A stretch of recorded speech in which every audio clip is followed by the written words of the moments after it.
February 23rd, 2022. We have a consent agenda that's been sent to everyone for your review prior to the meeting.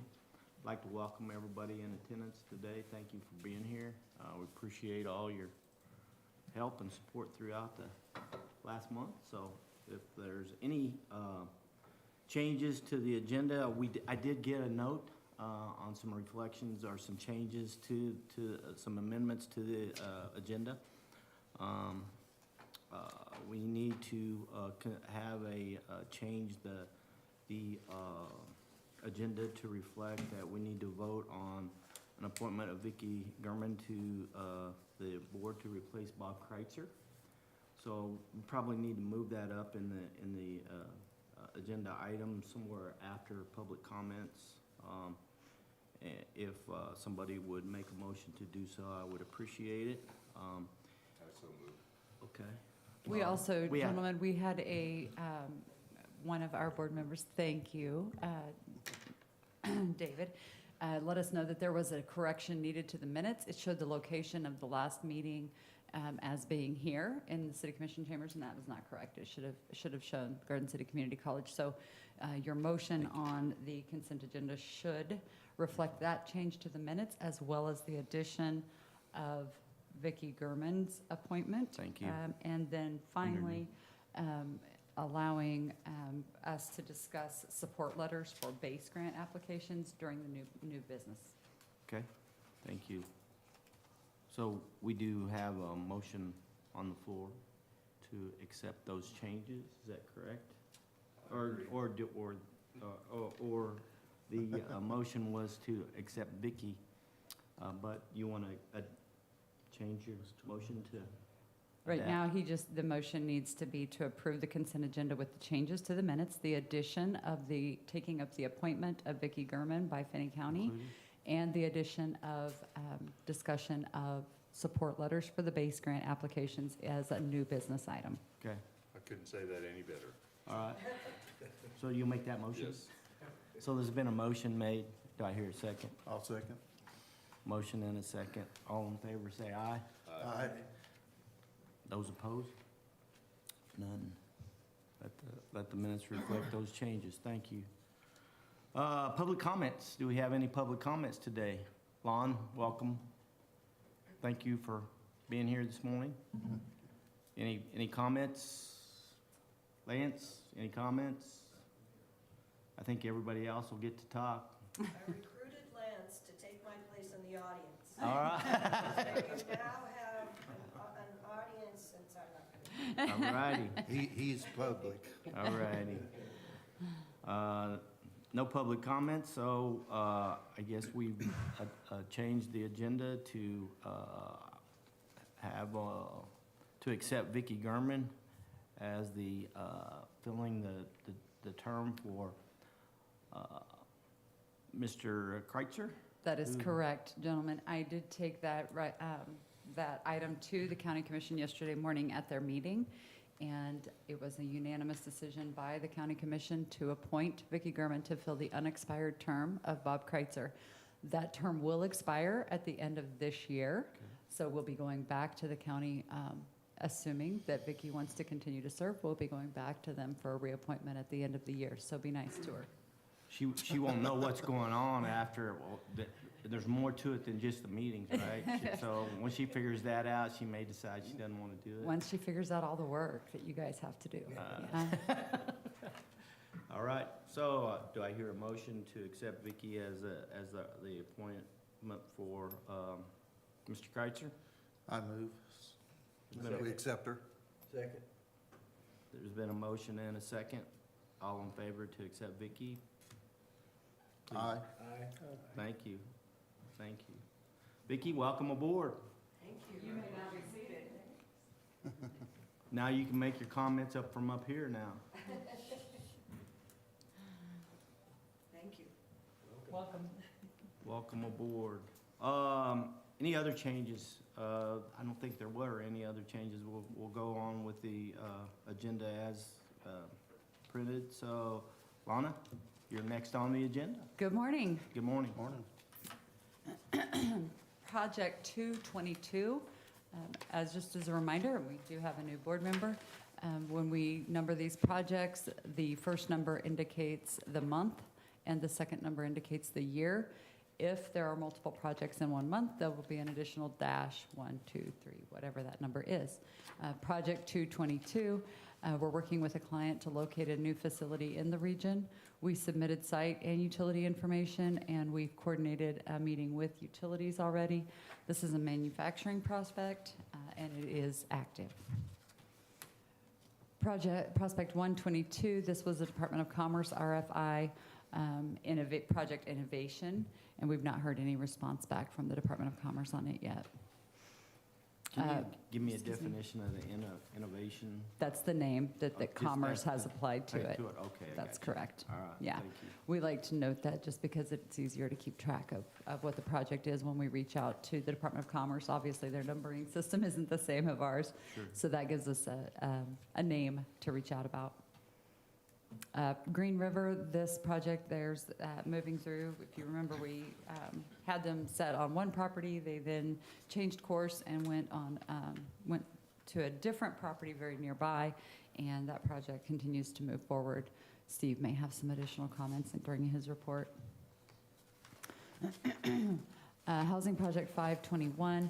This one is located west of Garden City. You're going to get some additional discussion today about the wastewater options that we've been presented for the Quinby area, that west side between Garden City and Holcomb. So that design is still out there, and we're hopeful to meet with the landowner. Hopefully this week we'll get to meet with them again and discuss that wastewater plan. Excuse me. Housing Project 3-21. This is the USDA housing that we've talked about some. It's split into 2 phases of development. This is just north of the cemetery, and things are moving along on this. We received some communication and worked with the developer on their bonding last week, so should be seeing activity happen pretty rapidly now. So is that, you're saying it's being phased in, how many units are in each phase? Steve may have the exact number. 86 in phase 1, predominantly fourplexes. 106 in phase 2, and there's about 100 left in third phase. Yeah, and these are again a USDA program for ag workers, which limits the total of the rent and utilities at a certain percentage of their income. So instead of setting a level of the income that we have to be under, it actually says whatever their income is, this has to be less than a certain percentage. In the past, we've struggled significantly with the programs that set a wage limit, simply because our wages are predominantly higher than the national averages for those ag workers. So those units will be similar to the ones that are already up there? Those are duplexes. The majority, as Steve said, the majority of what they're building on these are fourplexes. But they'll be tied into the design and things of those? We would anticipate there'll be some similarities, yeah. Any other questions on that one? 2-floor, those would be a 2-floor fourplex, or would they be a ground floor fourplex? Fourplexes are 2-story. Okay, The duplexes are single. okay, thank you. Yeah. Housing Prospect 8-20, this is Lost River subdivision, and infrastructure is underway. We've not spoken with the developer in a couple of weeks, but we do have some discussions set with them over the next couple of weeks. So things seem to be moving along there. Finally, took us a while, but we're there. Development site, Project Daytona. This is the mixed use area that we've been working on. And the City Commission is going to take up, we didn't have a zoning classification that allowed for mixed use outside of the downtown district. So Neighborhood Development Service Office has been working with us on this and is going to be taking to Planning Commission and the City Commission the opportunity to use the C3 zoning. C3 is the overlay zoning that we have in the downtown district, being able to utilize that outside of the downtown district to allow for that same type of mixed use. So that should be happening over the next 60 days, I would guess. and we'll be able to move forward. The developer is working with his architect and moving things forward with design now that he feels confident we'll be able to get that zoning done. Development site Red Wing, this is Western Kansas corridor, and we've had a lot of activity on this over the past week. The TIF has been moving through the process, and we're also working with the county on the wastewater management from this site. So lots of things happening with this one, and we have meetings scheduled this afternoon with PEC, who are the engineering firm for the project. So we'll continue to work on that one. Quinby wastewater, we did receive the final study on February 11th, and we were able to have a meeting with a couple of the county commission chairman and with Larry Jones, whose district this is in. So we followed up with them, and Steve will be providing an additional update related to this project. So I won't take away his thunder. You're welcome. All right, certified sites. I'm going to let Steve talk about this during his report also, because this is tied to the Quinby wastewater. Lots of meetings. We've been extremely busy, and we are very thankful for all of the opportunities that we have right now. Lots of entrepreneurial stuff happening, which is always exciting, and I think is a really good indication of how strong the economy is when we have folks who already live here who are coming up with some really great business ideas. So lots of fun stuff happening with that. Good to be in economic development in Phoenix County. Hey, it's good to be in Finney County every day. That's Yes, it exactly right. And it is. It's fun to see those things coming to fruition. I did do a presentation to the Holcomb High School. It was a ton of fun. They asked me to come out and talk to their junior class about how to start a business. And I had about an hour with them, 70-some kids in the room. And they were incredible. For anybody who says that our youth are just awful, they're not. They're not just awful. They were really amazing. They had great questions. They listened very well. They were super respectful of the time that we spent together. And it was just a tremendous experience. So again, I think it's important. We tend to assume that our generation is the last good one. We're wrong. They're going to be great. They're going to do good things. So it was really exciting to visit with them. They had a lot of questions about how to stay in Finney County, which was really exciting. They were talking about, what are those job opportunities? What business opportunities are there? Those are the kind of questions we want from our young people. So it was very exciting to go out there. I have had a couple of Spark committee meetings. If you guys remember, I was appointed to sit on the Economic Revitalization Committee for the Spark dollars. Those are part of those federal dollars that are coming down through the state legislature. Those meetings have gone very well, and those are live meetings, and then they're recorded and put out for folks to watch whenever they choose. I have been amazed at the people across the state who have reached out to me to talk about housing ideas they've had, childcare situations they have. So we've had multiple follow-up meetings as a result of those discussions on the Spark Committee, and I think that's, if nothing else, obviously the money is great, and getting those funds into the state of Kansas will be tremendous, but the conversations that it's creating, I think, is probably going to be just as valuable as those dollars, so we're excited about that.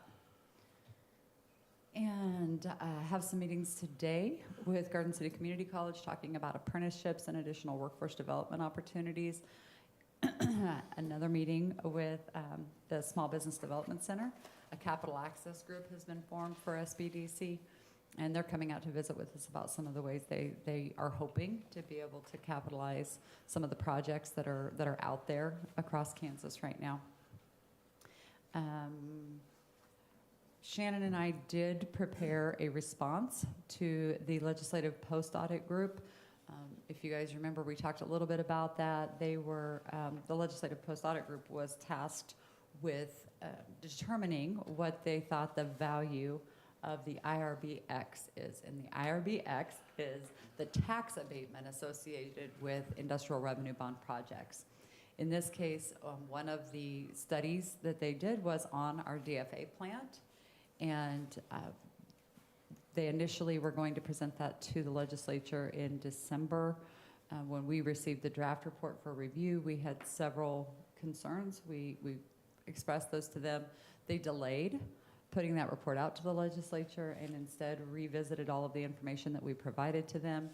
Ultimately, they came back with a follow-up report with many of the things that we had brought up included in it. There were still some challenges with that report, and we felt obligated to respond and to ensure that the entire story was told. Certainly, there's no fallacies in the report.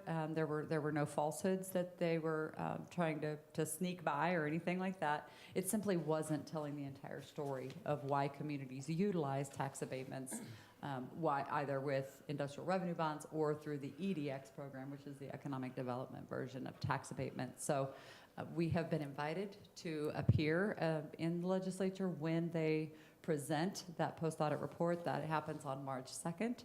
So Shannon and I will be traveling to Topeka that morning, and we'll be back that afternoon. That starts at noon there, and we'll certainly let you know how that goes. Don't know how many of those meetings coming up are that important, but certainly they're there for your perusal. Workforce initiatives, Scott is taking over the workforce initiatives that we've been working on. He and I have some meetings today with Kansas Workforce One and with Garden City Community College to really get him baptized by fire, if you will. So certainly if you have workforce questions going forward, feel free to reach out to Scott or me. Either one of us will certainly be happy to answer those for you. Childcare, we have received the ARPA dollars from the American Rescue Plan dollars from the City of Garden City, and we did complete the form to receive the funds from Finney County. So the Finney County Child Care and Early Learning Network will have the funds in place to move forward on the purchase of the 3rd Street building and get that facility up and running. Jeanette Turpin, who acts as the interim executive director for that organization, has got the equipment all on order. We were able to secure some grants to pay for 4 of those classrooms. There are 6 classrooms available there. We'll start with opening 4 of those classrooms and keeping it under that 60 enrolled number for the short term. So things are moving rapidly now on childcare, which is very exciting considering how long we've been working on it. So will those classrooms, will they be in the same time frame as school is in session, or is it like a daycare where the kids will go and when the parents go to work? It's a full-time childcare facility. Okay. Yes, yeah, it is. It's that facility also will serve as our training facility. Okay. So we'll be able to put all of the high school students and the community college students who are engaged in early childhood education programming Good. through that facility to get all of their time with students. And it'll kind of be the flagship, if you will. That's where the executive offices will eventually be held once we're able to get those in place. Good. Mm-hmm. Statewide work, Kansas Future Fellows. My proposal for this is related to access to quality housing and childcare for Kansas families. And we had another meeting yesterday. I will be traveling to Kansas City, to Leawood, for an in-person meeting with this group in March, where we'll all kind of lay out our proposals and see how that goes. The culmination of this program is a presentation to the legislature in May of this year, with all of us presenting our ideas and our programs. I think they're going to be some of the future fellows will be combining their forces because their focuses were close enough related that they feel like they can combine their proposals. Mine will probably be standalone when it comes to that, but we'll know more about that when we meet in person in March.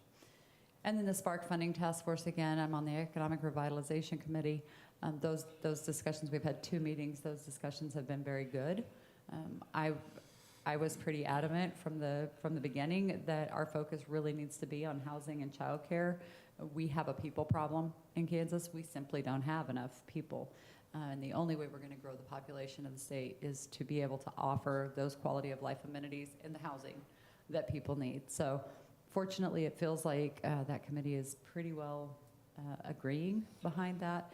And certainly when we got the applications that were submitted they had to be submitted by February 16th, when we got those submissions in, it was very obvious. Housing is by far the largest concern that Kansas communities have right now for serving their growing needs. So I'm excited about that. I think we're going to do good work with that committee, and that's really all we can ask for. And gentlemen, that's all I have. I'm sorry if I exhausted you. Good information. Can you tell where the new bank on the hill there? First National Bank? Yes, Mhm. by Target, where that project's at? Sure. So at the city commission meeting last week, they got their traffic plan approved. They obviously had to have a traffic impact study because there might be a few cars that are in that area already, and we think there might be a few more wanting to be in that area. Their traffic impact study showed a few ways that their traffic could be managed and and solved for. The city commission did agree on one of those plans. So now the subdivision can start moving forward, knowing exactly how they're going to manage traffic in and out. So yeah, things are going well there. Good. So that has to be approved through the state also? The state had been involved in the study and Okay. given the options that the city could agree to. And the developer was in attendance at that city commission meeting and agreed to. Certainly not the cheapest way for them to manage the situation, but they understand that they're creating an impact and they've got to play. So, yep, that project should start moving rather rapidly now. Good deal. Mhm. Any other questions for comments for Lana? Okay. We'll move forward to Mr. Steve then. Thank you, Lana. Good report. Absolutely. Good morning. Morning. Okay, on the industrial side, we did get an RFP from the Department of Commerce. It was another one of those super monster projects. They only wanted like 1.5 million square foot building with 15 different levels, and they were going to employ 4,000 or 5,000 people. So we we won't go after that. You didn't put a bid in on that? No. The heck? No, we were busy. We had another one we liked better, so. Lana had mentioned that Prospect 222, we call that one Niagara. That's our name for it, so if you hear that, Is that's. that Steve's name for it? Yes. I'm allowing Shannon to have a little input into it, but it's still my list. And Lana, I'm hurting people. Scott was in the building as well. I mean, it was a group decision. So, so on February 11th, we did get the final draft of the sewer study from PEC. And then last Friday, had a very brief update with Chairman Pishney and Commissioner Jones and County Administrator. And the decision from that was to apply for a base grant, which the county authorized this middle of yesterday morning. So that's taking up the rest of my week and some of the weekend, and as late as I can work and submit stuff to Robert on Monday, 'cause he's the one that actually has to get the form filled out and submit. So I'm giving him a lot of cut and paste information. Hopefully lots more as the days go on. And we are trying to get a meeting set with the major landowner and involved in either the industrial or the residential potential areas in that part of the county. Western Kansas corridor, as Lana said, is moving rapidly. The final action on the TIF will be held by the city with a public hearing on March 15th to approve their project plan. That's the last step in creating that district. It's out to the taxing entities for their review and just general information. Unless there's some changes that come in the time between now and that meeting, There's about $40 million of eligible reimbursement for infrastructure and the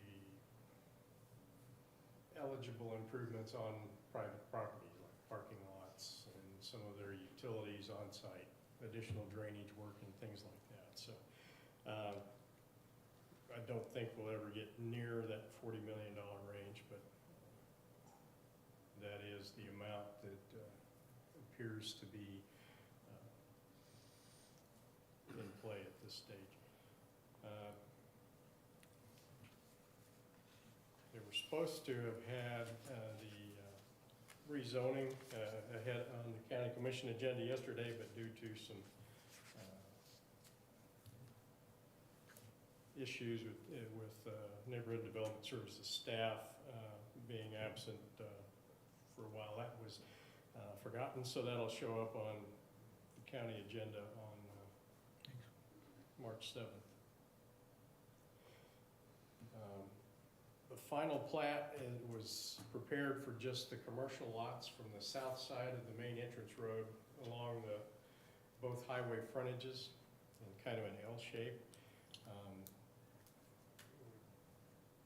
We're in the process of adding a lot that would be on the north side of that main entrance road, because Lana is an excellent salesperson, and I think we've got our first sale in that subdivision. So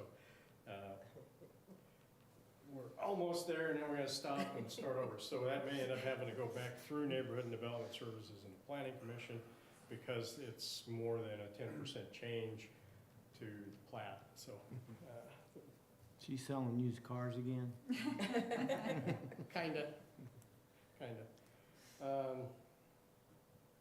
Yeah, PEC has started work on the traffic study, should be getting traffic counters out at the locations they need them, and they're setting up some closed circuit TV cameras at the 3 intersections that need to have the peak hour, morning hours and the evening hours to determine how turning movements are going.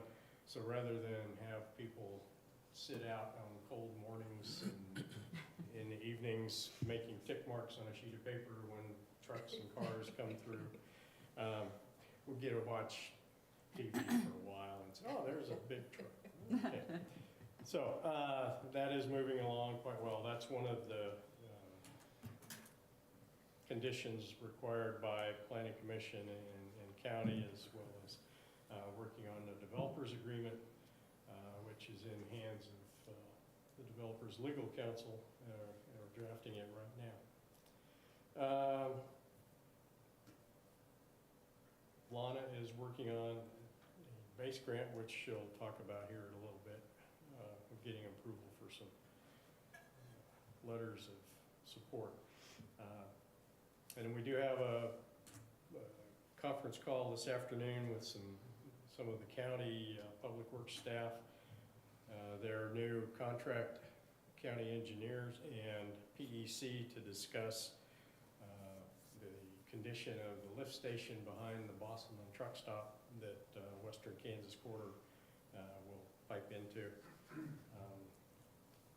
That lift station has received minimal maintenance over the 22 or 23 years of its existence, and it is in not too good a shape. So at some point within the near to mid future, it will need to be replaced. So we're starting some discussions on that in more detail this afternoon.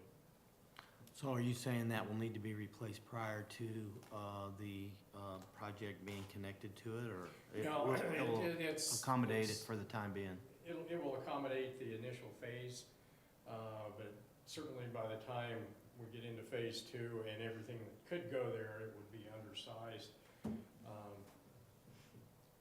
Concrete that's exposed to sewer gas over a long period of time deteriorates. So what started out as maybe 6-inch thick concrete walls on a 6-foot diameter pipe sitting upright is gradually being eaten away, and we sure that before it gets eaten completely away and it goes, that, Literally. yeah, that was not a. Good, that's a good sewer. definition there, yeah. It wasn't a sewer show, that was the Those sound sound- of things falling in. Sound effects. Sound effect, yeah. So, we're having those discussions, or starting with that. Lost River Phase 1 is, the infrastructure is very slowly progressing. They're still working on backfilling the sewer trenches, and then they'll get going on the water mains. The pipe is on site, but it's just a slow go. As Lana mentioned, Hunter's Glen, Phase 1 is, they're gearing up to have all of their plans approved and the bonds approved by the city, so that when they get their financing closed on that day or the next day, they'll get the green light to start infrastructure and blow and go, and definitely have a bunch of units under construction before the end of the year.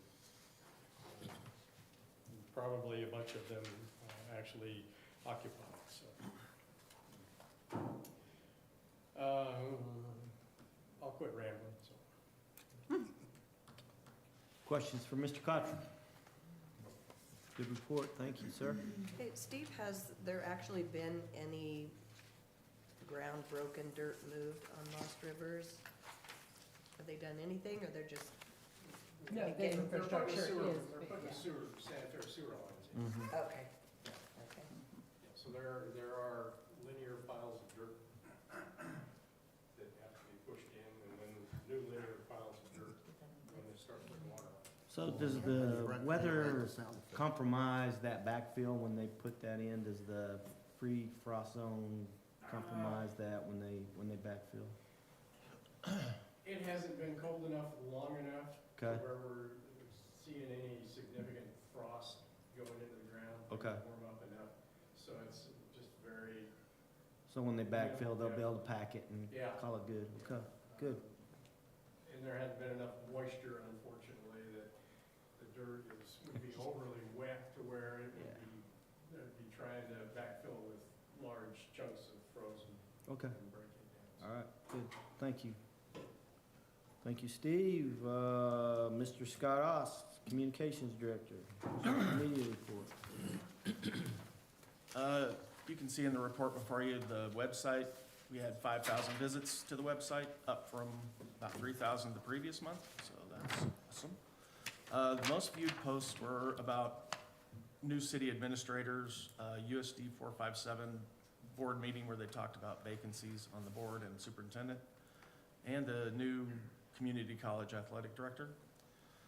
Facebook pages, the Greater Garden City Facebook page had nearly 7,000 post reach last month, and the Journal, as you can see, had a few more, 64,000 post reach last month.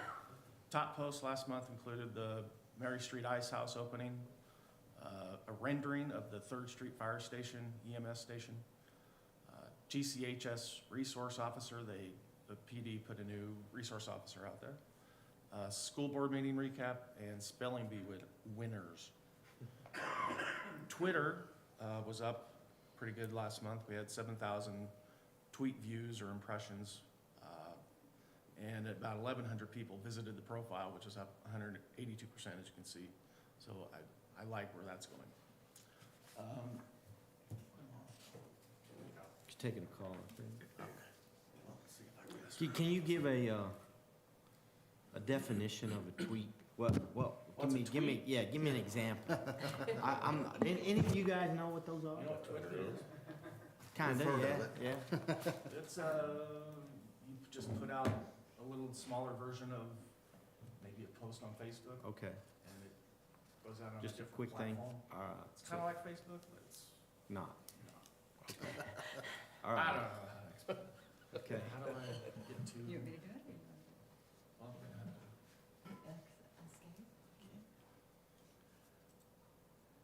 You made a comment about the 3rd Street Fire Station. It's Sorry, it's 3rd Jenny Fire Barker, Jenny and Barker. Yeah, I can't Jenny read Barker and sometimes. Shulman. Right. So what's the time frame of that, fire station that I guess I didn't, Oh, I don't know? Yeah. It was just a rendering that they showed during Just- the city commission meeting. Excuse me? Yeah, 24 Or- is the completion, and bids are going out, and we're finalizing plans sometime soon. Yeah, But a completion date's supposed to be in calendar year 2024. okay, okay. Thank Sorry, you. so the next thing that I was gonna show is the redesigned website. Been working on this for a while. Okay.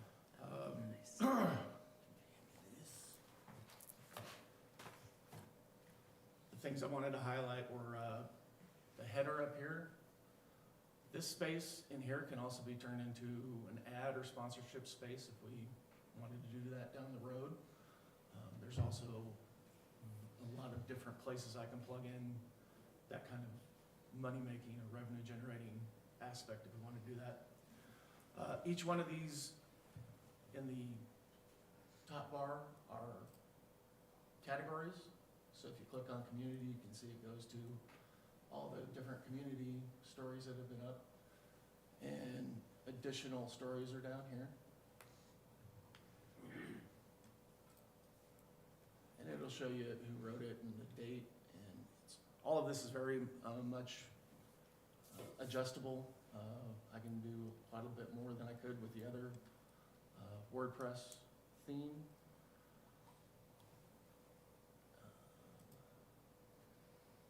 So this section here called Voices, that's where I'm gonna put the opinion writers, column writers.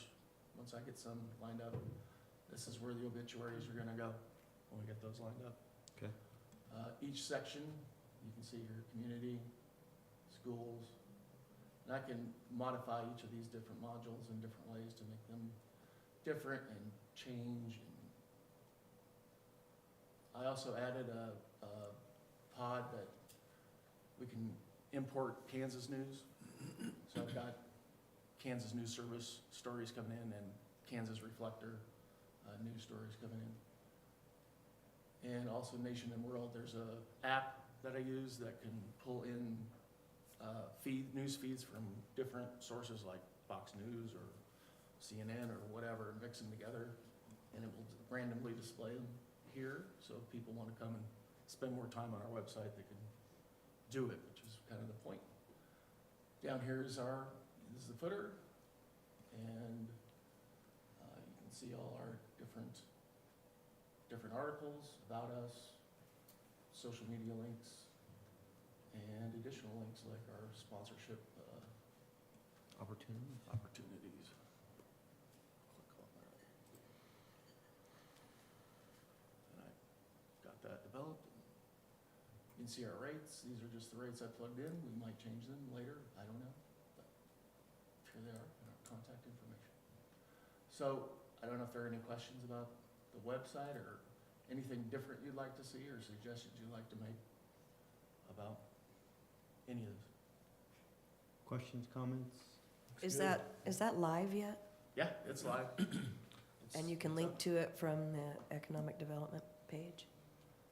You can go directly to greatergc.com. Just go to Greater GC, Yeah. okay. So is there In a the footer, I'll tie? just put a link to the economic development just for, So is there a tie to, like, if somebody is researching to move to Garden City, you put in Garden City, Kansas, and it brings this greater Garden City up to, so they can see what's happening in the community? yeah, Yeah. we're showing up in search results on Google quite a Okay. bit. Okay, The, I can't remember what business it was that they were looking for, but it always seems to pop up.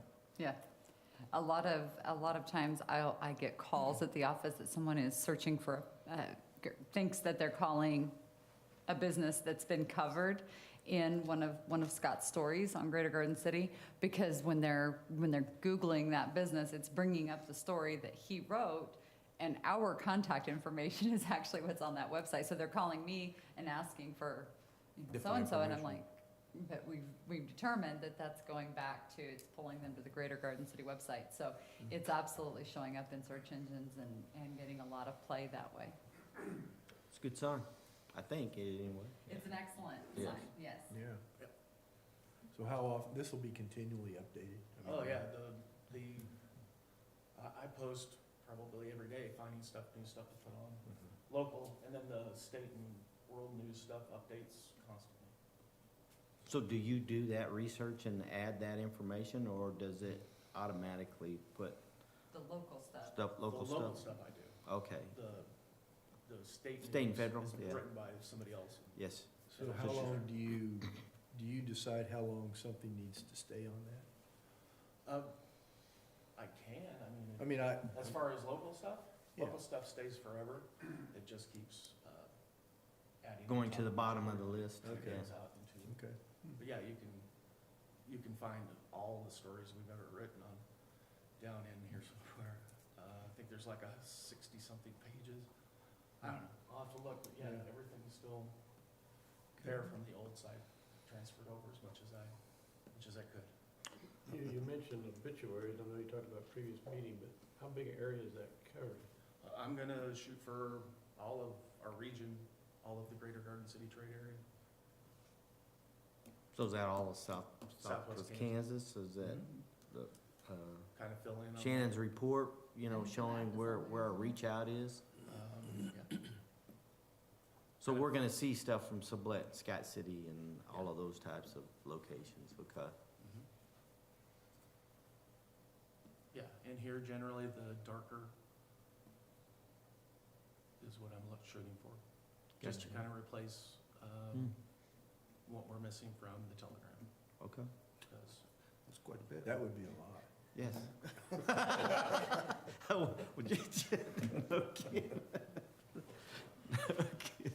I should have said Okay, I said it too. inappropriate. that. I said it too. Yeah, strike that, would you? Nice job, Scott. That's very interesting information. Thank you for that information. Any other questions for Scott? All righty, I think we'll move on then to Mr. Dick, Shannon Dick, Director of Analytics. Yeah, and I'm glad Lance can make this, since he wasn't able to make the first presentation of this, but the Builders Association meeting. So I'm gonna go over some highlights from the new chat study. Remember, we do that every other year, but this year we actually did the full redo where they came down, we had some community meetings, and got a full reboot of that study. So good news from some perspectives, a lot of work from some other perspectives to go. So the first thing we're going to talk about, we're all familiar with this by now, what the population is. A lot of housing studies are based off of population. This was just our census count that changed from 2010 to 2020. If we go to the next slide, remember we have a high population of people that were at risk for undercount. So if we account for those on the next slide, you've all seen this before, but one thing is when we were looking at the chat study and the results that we were getting back from that housing study, it really came in line, this new one, with this 1/4 undercount, which we were starting to get evidence that that was the case. I also have another side thing that has an evidence for 1/4. It actually has to do with pediatric admissions to the hospital. The only way it works out is if we actually have a population that's about that 46,000 in the county, but that's besides the point. But so we're getting more and more evidence that that 46,000, that 1/4 undercount, seems to be the undercount of that at-risk population, not just for Finney County, but for all of Kansas and probably across the nation. So if we go ahead and see what that means that we're up, actually in the whole area, positive for our population change from 2010 to 2020, which we kind of see in the reflection in the chat, but we'll also talk about the ramifications for the county, like undeveloped county land and stuff like that. So Shannon, if I could just interrupt for a moment. Yes. Shannon is saying the chat, just as a reminder, that's the Community Housing Assessment Tool. So there's a reason we shorten it to chat, but I do want to make sure everybody listening understands that. we should point out that Vicky's job is now to say what is that acronym, since she is replacing Bob Kreitzer's That's, spot. And that's Bob is right. usually the one that said. Okay, I better get on that. When there's an acronym, you need to say, now hold on, what does that acronym mean? Okay, so when we're looking at overall population, if we're taking our best guess, knowing what we know now from the census and from some other things, it looks like our region, it did grow the highest percent, not number-wise, that's still the Kansas City area, but growth-wise, percentage-wise, it looks like we're the highest growing area by population. So that's kind of a baseline for what we're talking about when we're talking about housing needs. This is a slide from when the Wichita State came out and did their economic conference. We have traditional growth. So if we look at Finney County from 1960 to 2020, we've had about a 2% growth per year. That's about what we've done historically. Wichita State says that we should expect maybe a 3% growth over the next 50 years. 3% overall, not 3% a year, 3% overall. We should never hit over 40,000. They were taking some old estimates. We're already nowhere past that threshold. We are at the Economic Development Office doing a conservative projection of about 1% growth per year for the next 50 years. So if we look at our population estimates, and even if we're not doing as good as we've been doing since the 1960s, we're still talking about like 2050, we're getting close to 60,000 as our population.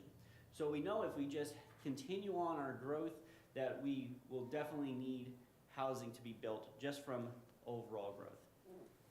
Okay, so now we get to the point where we say, okay, well, what's all the things that go into housing? So we have some overall growth. We also know that our unemployment rate is very low. This is a December unemployment rate. We're at 1.5% in Finney County, which is close to some of the lowest in the state. Any of the blues are pretty good overall. Remember that normal unemployment is 4%. So we're actually under what people would generally call full employment. So that usually means we're employing people that typically wouldn't be employed. We have 348 people that are self-described as unemployed in Finney County right now, and 26 people collecting unemployment. So why do I talk unemployment?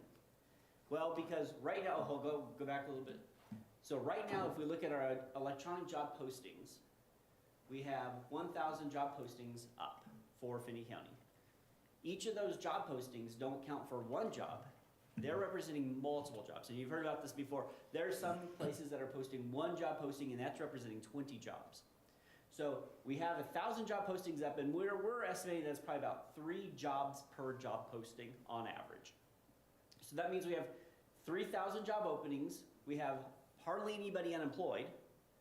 So are people just exiting the workforce? Why do we have so many job openings?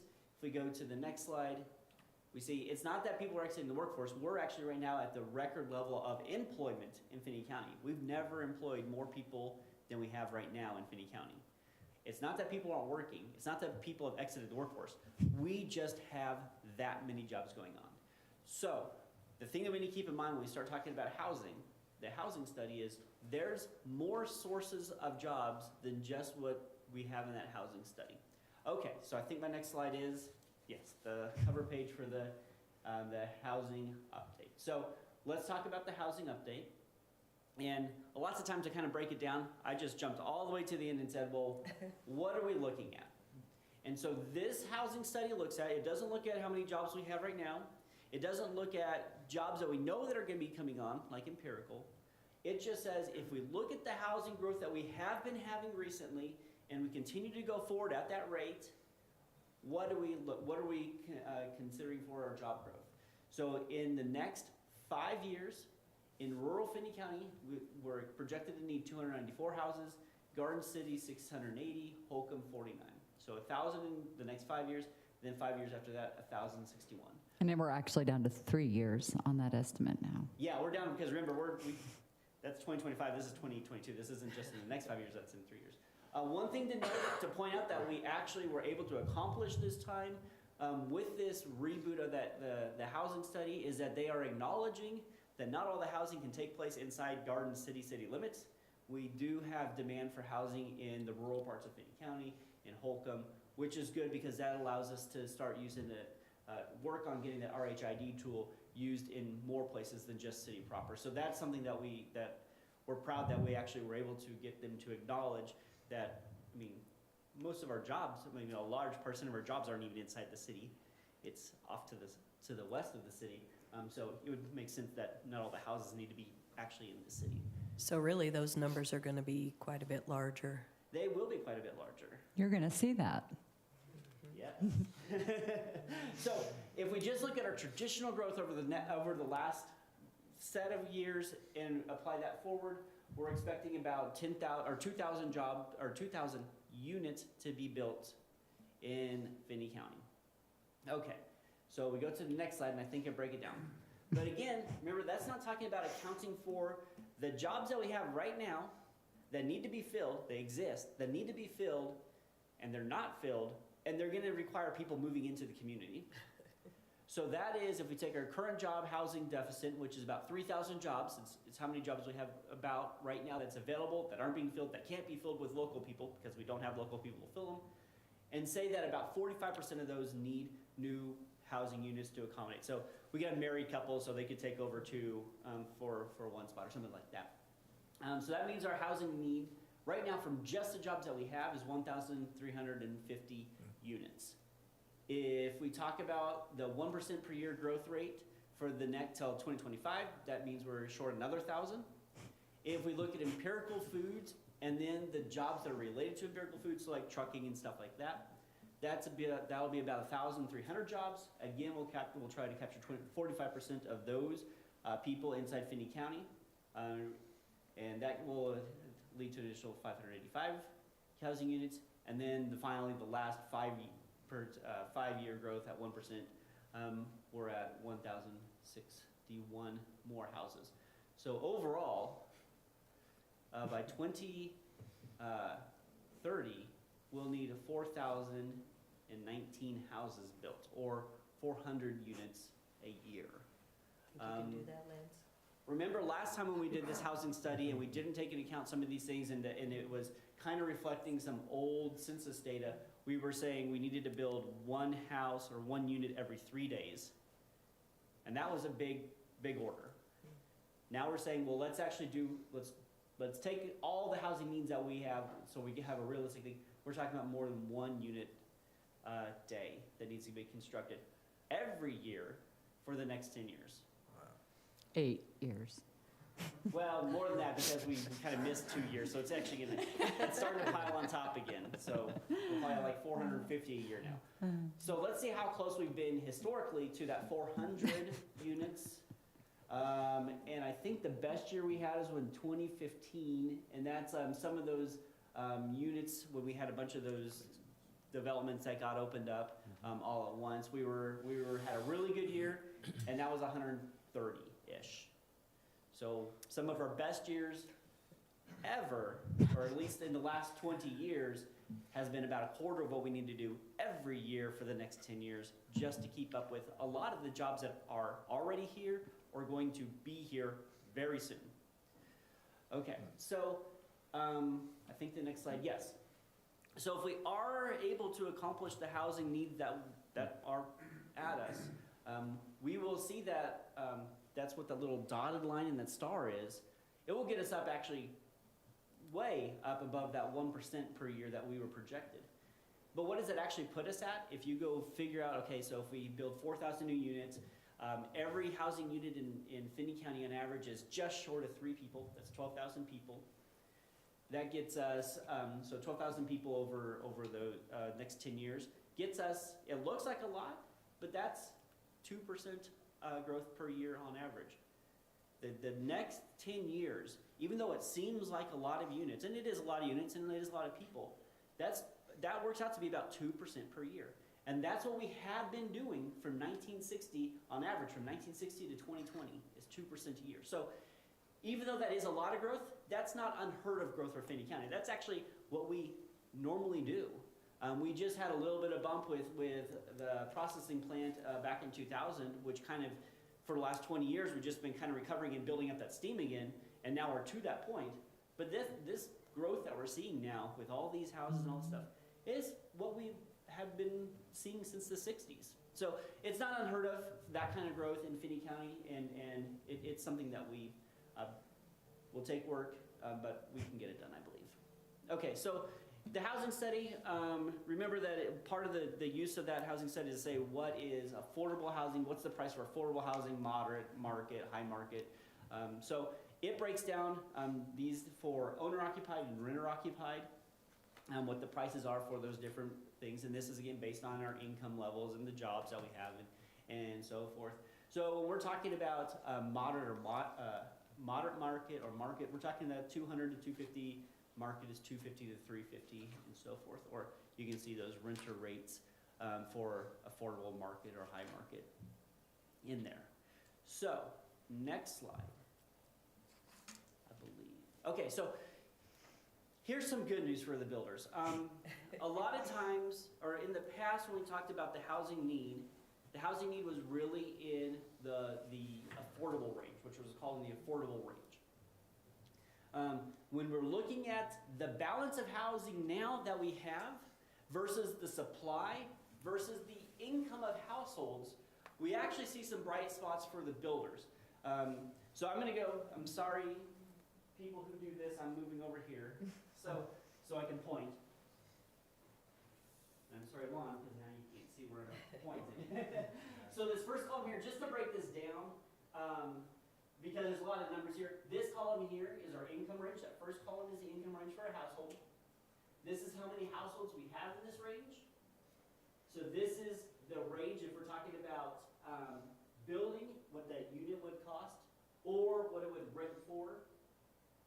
And then the number of units we have in there, and then so we have the total number in that area, and then the deficit. So you can see in this that we actually have a surplus of housing now that's in that affordable range. Because as we've increased the income overall in Finney County, because remember over the last 5 to 8 years, the average income per household has been going steadily up in Finney County.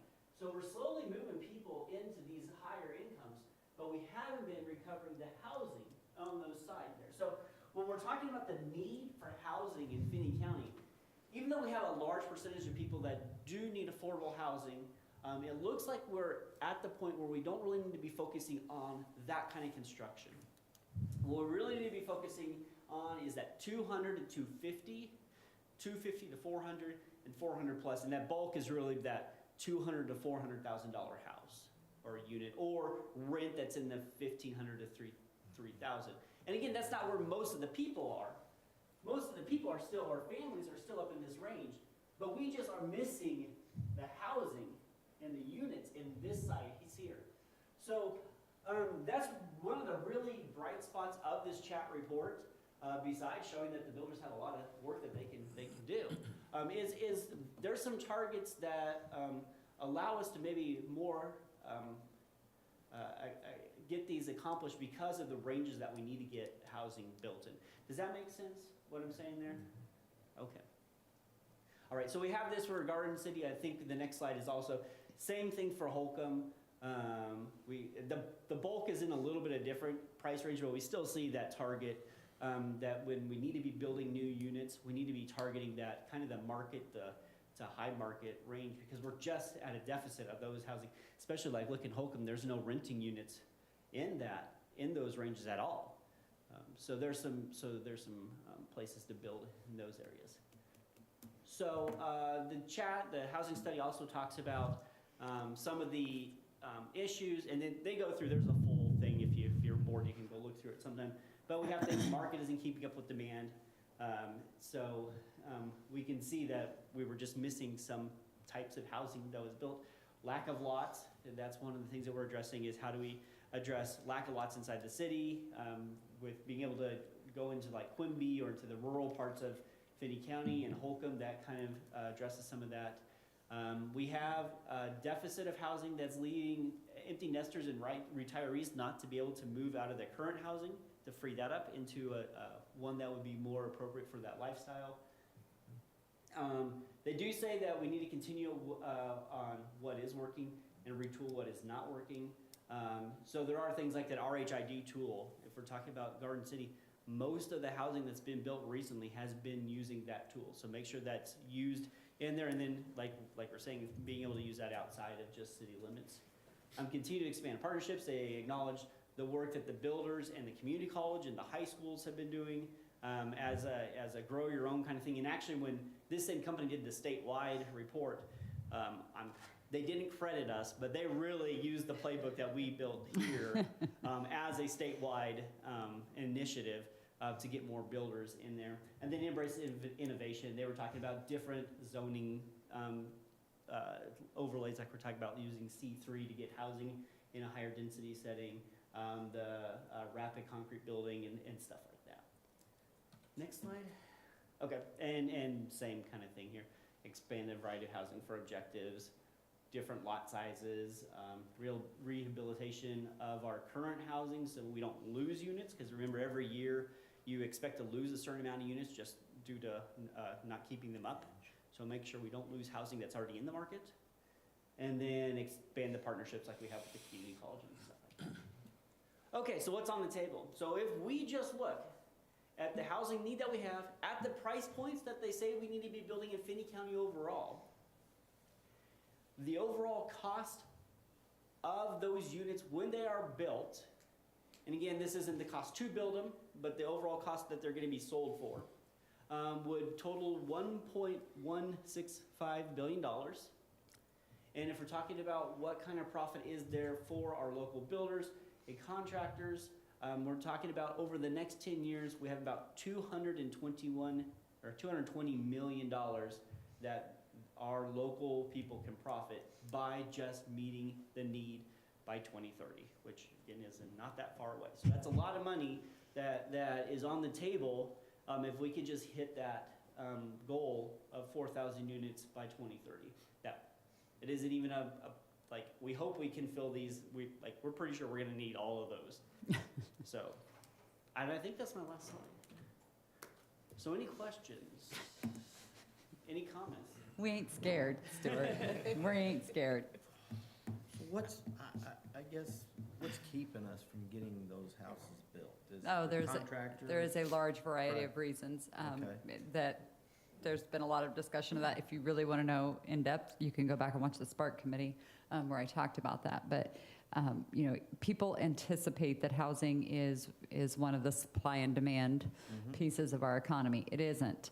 And it isn't because we have limitations. So certainly when you look at markets, metro markets, if you're looking at the KC metro area or Wichita, where you have a significant number of builders, you have consistent growth in housing because there is a supply, there is a demand for that housing, and they build it ahead of that demand even showing up. When you look out into the rural communities across Kansas, that's not happening. The builders simply do not have the ability to do large-scale projects.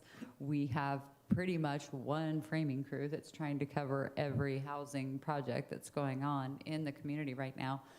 So when you have the lack of workforce, and you couple that with the fact that our supplies are more expensive because we can't order in bulk like they can, again, in KC Metro, Wichita area, where they're doing a large project and they're able to, you know, to get discounts on lumber and other building materials that they need.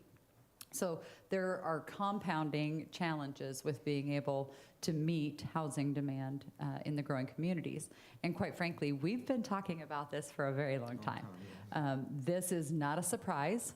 You know, when I started in this position 12 years ago, housing was absolutely at the top of my list. I came to this position from the financial world, and I knew we were underbuilt for housing to support the growth that we were capable of. We're seeing that. We're living with what happens when you don't build. We basically lost 30 to 40 years of people working through the housing chain as they should have. There is a healthy cycle for housing. Folks come in at entry level and they just continue to move their way up with as their families grow, and then they make the change after families are grown and they're back to empty nesting. We have not been able to keep up with that, allowing people to move through the housing cycle. We've lost at least 2 generations of being able to do that. The problem now is folks who have already raised their families, they're ready, you know, they would in a normal situation be ready to downsize and you know, perhaps go to a slab on grade type home instead of the 3 stories they're going up and downstairs now. They've already invested in the homes they're in, that now those homes are basically what they're okay living in until they're no longer with us. So we lost out on those units getting put back into the inventory. So, when we talk about building in these higher price ranges, we've had a lot of pushback. We had a lot of questions from people saying, what about entry-level housing? Entry-level housing will largely take care of itself because older stock should be coming available. That older stock that's less costly on smaller lots, in older neighborhoods, those are the units that should be filling the demand for entry-level homes. Building entry-level homes, whatever we can agree that number even is, right? Building that is just about impossible. So we have to focus on building the units we can build at the prices the way they are today and allowing those other units to open up. If I might add a perspective as well, in the early 2000s, we saw a drop-off of development because it became not profitable for developers. And so there were a number of years when not much was going on. We had builders who were not building new homes.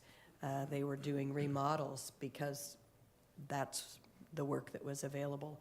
It wasn't until we saw the tools like RHID that things started to turn around. So we were behind from around probably about 2002, somewhere around there, until the RHID tool became available and we started seeing developers get back onto things. It's still a challenge for them to make it work, to make the numbers work, but that's a big part of why we lag in new construction anyway.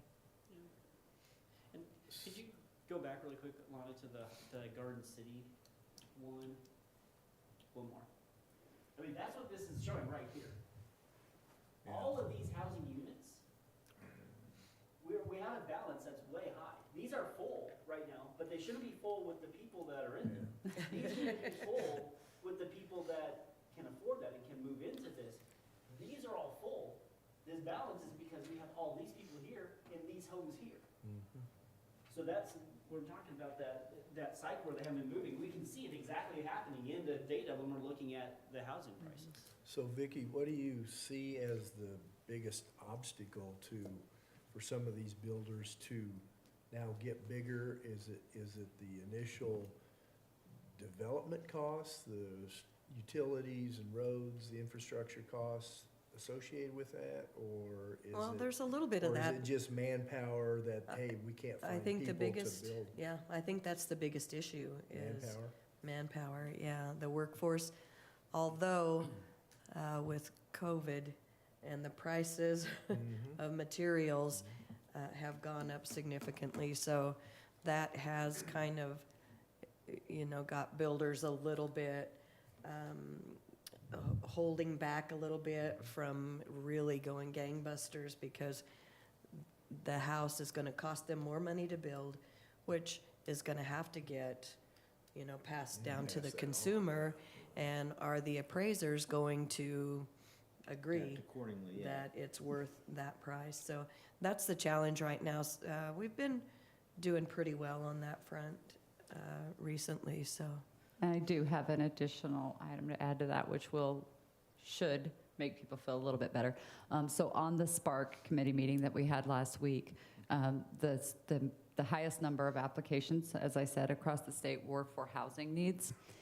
As we discussed that, Representative Tarwater, who is the chairman of the Commerce Committee and also serves on the Appropriations Committee, asked me to supply a plan to the legislature.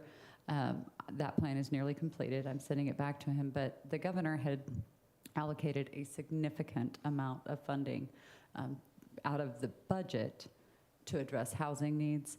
Representative Tarwater asked me to provide a plan that could be enacted statewide to address housing needs. And additionally, we're going to have the Spark dollars, which the total for Spark is somewhere around $440 million. We don't know for sure what portion of that will be allocated to the Economic Revitalization Committee, but it would appear at this point that a significant amount of those dollars will be allocated back to housing and childcare as we've requested. So the bad news is it's scary and they're big numbers and we get that. The good news is solutions are on the horizon and we're actually getting to be a part of creating those solutions. So take a deep breath. So the- We'll be so- back next month. The dollars may be there, but the manpower is still an issue that we. But the manpower can be made up Yes. with funding, and I believe we've got a plan in place to address that. And actually, the Southwest Kansas Builders Association did reach out just within like the last week or so to Finney County Economic Development, saying, how can we do this? How can we help this situation?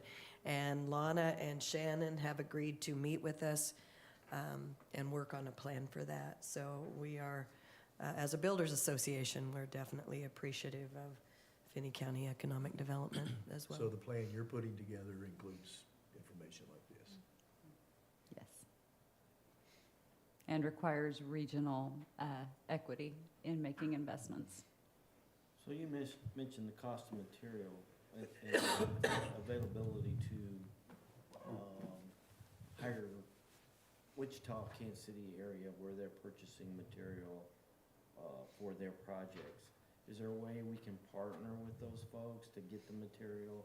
I mean, not that No. we take away from. No, probably not, Okay. because they're utilizing their materials Yeah, that they're able to purchase. There's no incentive for them to Yeah. participate in that. Because that However- gives them a shortage as well, right? Right. Yeah. However, those are some of the discussions that we'll be having with the Builders Association. We've had those discussions now for about 6-7 years. We've been talking about being able to combine buying power. Sure. The fact is, until we get the number of units actually constructed up, we don't have buying power. Gotcha. You know, 10 or 12 houses at a time is not buying power. So until we can get those numbers to a level that actually puts us on the charts, we can't anticipate that we'll have any savings in that. Gotcha. But absolutely, there's a way to get there, and we're happy to help them find that way. I'm just thinking out of the box, you know, you want to try to You have help to if do you that. can, yes. There's nothing out of the box at this point. Everything is imaginable, everything is available to us, we just have to put the plan together. So Gotcha, keep bringing ideas. all right. Nothing's too crazy. Anything for Shannon, anything else for Shannon? Good report, Shannon. Good That's information, Great Yes, information. thank you. Eye-popping. Wealth of information. Yes. You got his report down, word for word. Can we get one of those expandable sticks? For Shannon? For Shannon, I think we need to get him one, yes, that's a great A idea. laser pointer. Lasers don't work on that, though. Oh, they don't? They don't. We've tried it. It Uh, doesn't work. So we're on to new business. We are. Good job, everybody. So, yes. So with that said, I believe we have, Lana and I had discussed about maybe doing a board goal-setting retreat with regards to the city's goal-setting, the county's goal-setting, and those types of things, so that we are in sync with them with regards to setting goals and making sure we meet our funders' request and that we go forward with them as we're all on the same page in the music program to make sure that we're going in the same direction. And so, any comments on that? Is there anybody that Great thinks idea. it deep? Good idea. Yeah. So, we need to discuss and set a date then. Any further discussions that we need to have? Lana, any comments you'd like to make on that? I would just like to offer that perhaps we just add it onto a board meeting day, a regular board meeting day, and just go directly from our meeting into the goal setting. Obviously, we'll invite all of our partners to take part in that goal setting portion of it. I think March may be a little quick for us to get the things that you would like to have included. I would suggest if everybody would be available on April 27th, which would be, again, a regularly scheduled meeting, we could just tag on to that with the goal setting.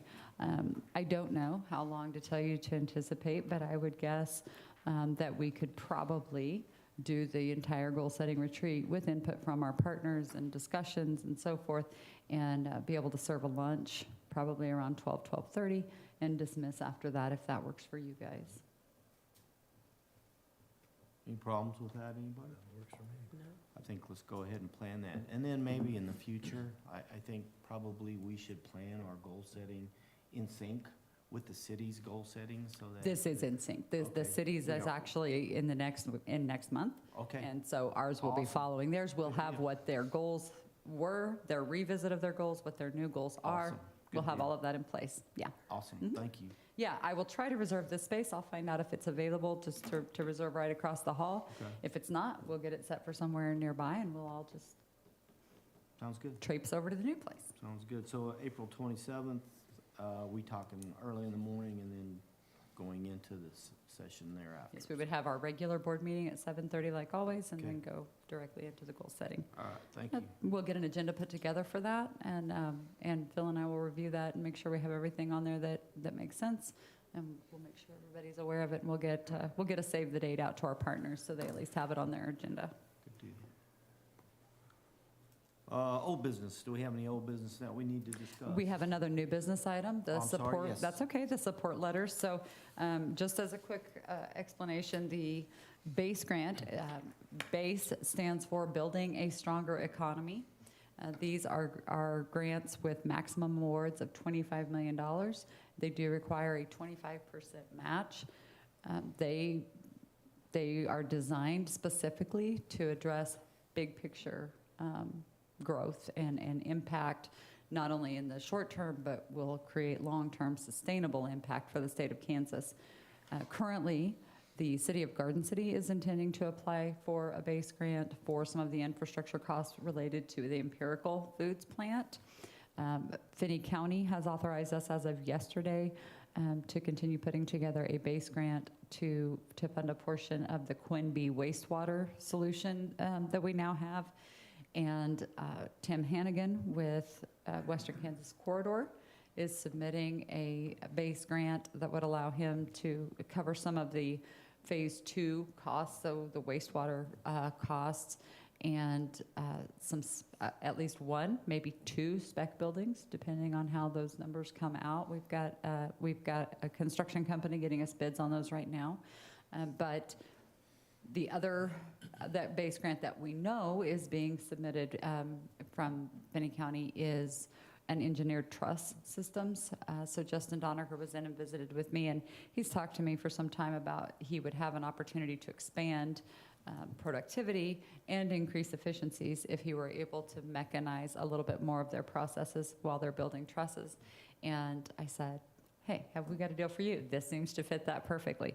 So he is applying for a BASE grant to allow him to purchase the equipment necessary to do that. So I'm asking this morning that you authorize the chairman to sign letters of support for each of those grant applications, and also pre-authorize if the city comes back and asks for a letter of support for their grant application. Obviously, for Empirical Foods, we certainly should offer support for that too. So I think it would be safe for you just to offer a motion to allow the chairman to sign letters of support for any BASE grants. There may be others that come to us, the applications are due on Monday, but there may be others that come to us and say, hey, I'm writing one, will you give me a support letter? I think in this instance, everything we can do to support these grant applications should be done, so. So with that said, I would ask for a motion to, Lana, yesterday I did hear you, I believe, during the county commission meeting stating that it would not hurt us to have multiple asks. There's going to be significant numbers of asks across the state of Kansas. Every one of them that I've mentioned to you absolutely meets to the letter what the governor and lieutenant governor have identified as the goals for the BASE grant funding. So it's a big pot, but there's going to be a lot of asks of that pot. But I don't think that supporting all of these creates challenges that perhaps we're helping one to do better than the other. These are all very, very strong applications, and I don't think they'll be weighed necessarily that, oh, too many applications from Finney County. I know of multiple counties across the state that are submitting several requests, so I don't think there's a challenge we're competing with ourselves, if you On will. Empirical's part, what would they use that money for? The city of Garden City is the applicant, not Empirical. Okay. The city of Garden City is asking to utilize some of those funds to cover some of the city's costs in increasing the infrastructure. But that is a good question. Just for the record, Empirical has participated and will continue to participate in funding every portion of the infrastructure required to support their needs. The public has not footed the cost for those improvements, but there are some improvements that the city had to make in order to continue growth past Empirical, and those are the costs that they're looking at with this money. So, getting back to how many we apply for, for something like that, would that impede us in gaining approval for some of the others? I don't think I don't think that's how they're looking at these. These funds are not, there's nothing about it that says we're only going to give one to any community. There's nothing that indicates that these won't all be weighed on the very same matrix as any other application. The fact that there are multiple from one community should not make any difference in the decision-making that they apply to it. That doesn't mean it won't, but it absolutely should not. And I personally just cannot imagine leaving any of this money on the table. These are funds specified by the federal government to come into the state, to go into the communities, and make lasting economic impacts. Every one of these applications absolutely accomplishes that, and I feel like we have to be supportive of all of them. So is there a chance that the grant that they wrote for a certain amount and they would only get like 50%, 75%, or will they get the entire grant? We have no way of knowing how many applications they'll get, so we can't answer that. Okay. If they feel like they need to spread the funding out across more projects than what they have money for, that may happen. We have no reason to believe they will, but we have no guarantee that they wouldn't do that. Okay. So we can't get if we don't ask, is that basically? I think it would be irresponsible of our community not to apply for all of the funds that we can. This is a very, very strong economy in Finney County and the surrounding region, and this is an opportunity to support a lot of the growth needs that we've seen for decades, and I think we have to ask for it. Comment, Steve? They're allowing an entity to make 3 applications at a maximum. So, Finney County could submit 3, City of Garden City could submit 3, Hannigan could do 3, So they anticipate But they're gonna get a lot. they're gonna get a lot. So And- it's not widespread. limited to public or private No, within a county or something, okay. we could apply as the Economic Development Agency for a project. A developer can apply as an individual or an individual business owner such as Doniker and Hannigan in those cases. So it doesn't have to be a governmental entity getting the funds. So are we applying on behalf of the city, or is the We are city not making an we're only- application. We are only writing elected applications for the applicants. That is correct. We are not submitting an application as economic development. All right. So we have that option if we elect to do so. We later could on have down. chosen to do that. However, we believe that the wastewater clearly belongs to the county. We believe Western Kansas Corridor clearly belongs to a private developer. So there would be no reason for us to write those applications. That would simply mean we would have to have somebody to administer those grants going forward. And quite frankly, we ain't got that kind of time. So we are happy to assist with the writing of the grants for the other entities, but the administration would need to be on them. So these letters would be on file These letters will be submitted by the individuals who are submitting the applications. They're allowed to along submit up with the to 3. application? They're allowed to submit up to 3 support letters for their project. We would be one of those 3 support letters. And I think that would probably be beneficial to their application, if seeing support from We from would our agree. organization, yes. So, Mr. Chairman, in light of that, I would respond to your request for a motion. I would so move that we authorize you to sign each of these application letters to go along with the applications. Thank you, Vicki. Do I hear a second? I'll second that motion. All in favor, say aye. Aye. All opposed, same sign. Approved. Thank you.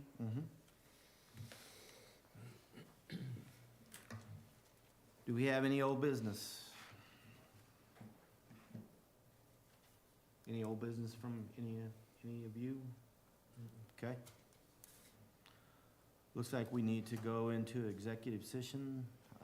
Do we have any idea how long? I we would need suggest to- that you set aside 20 minutes for executive session. Okay.